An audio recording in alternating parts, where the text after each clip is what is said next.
আসসালামু আলাইকুম ওয়া রাহমাতুল্লাহি ওয়া বারাকাতুহু।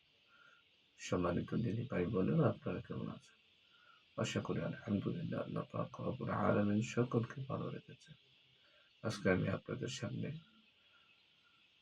বিশেষ একটি আমল নিয়ে উপস্থিত হয়েছি, যে আমলের মাধ্যমে, কারণ জিন এমন একটা জিনিস সবচেয়ে বেশি ক্ষতি করে দূর থেকে। জিন যদি সরাসরি বল করে তারা সবাই জেনে যায়, আর যদি রোগীর শরীরে বল না হয় কিন্তু তার জিনের সমস্যা আছে, তাহলে সবচেয়ে বেশি ক্ষতি করে দূরের দিকে। তো যেসব জিনগুলো দূর থেকে ডিস্টার্ব করে রোগীকে, নতুন মুতাব্বির যারা আছেন তাদেরকে কিভাবে তাদের চোখের সামনে আনবেন, নতুন একটি পদ্ধতি বলতেছি, ইনশাআল্লাহ আপনাদের কাজে আসবে। যার রুহানি শক্তি যেমন, সে যদি বিসমিল্লাহ বলে বিসমিল্লাহতে হয়ে যায়, আল্লাহু আকবার বলে আল্লাহু আকবার দ্বারা হয়ে যায়।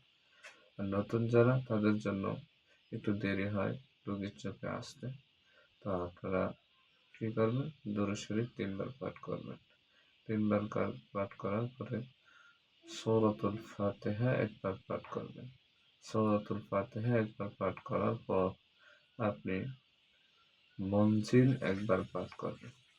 ইনশাআল্লাহ এই মনজিল সম্পূর্ণ পাঠ করার মাধ্যমে আপনার রোগীর চোখের সামনে জিন উপস্থিত হয়ে যাবে, দূর থেকে যারা ডিস্টার্ব করে। এমনও আছে যে যারা এই ৩৩ আয়াত পাঠ করে ফু দেয়, শরীরে অনেক সময় জিন্নাত বর হয়ে যায়, অ্যাক্টিভ হয়ে যায়। তো এরপরে আবার দুরূদ শরীফ ৩ বার পাঠ করে ইনশাআল্লাহ একবারের মধ্যেই চলে আসে। যদি না আসে, ইনশাআল্লাহ মঞ্জিল ৩ বার পাঠ করবেন, ইনশাআল্লাহ আসবেই আসবে। তো নিয়মে আমলটি করে দেখুন, ইনশাআল্লাহ ফায়দা পাবেন। আসসালামু আলাইকুম ওয়া রাহমাতুল্লাহি ওয়া বারাকাতুহু।